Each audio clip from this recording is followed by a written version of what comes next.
First and foremost, nagpapakita lang tayo ng suporta sa ating mga estudyante na ngayong araw ay bumalik sa mga eskwelahan nila para sa pagsimula ng bagong school year.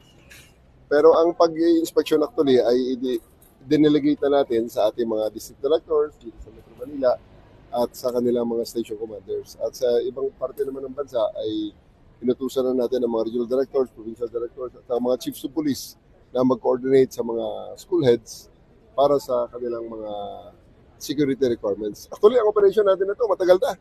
Buwan na ito dahil nagsimula pa ito sa ating mga ang mga coordination natin is matagal na natin ginawa sa ating mga school heads. Nagsimula pa tayo sa mga brigada eskwela natin. So, how prepared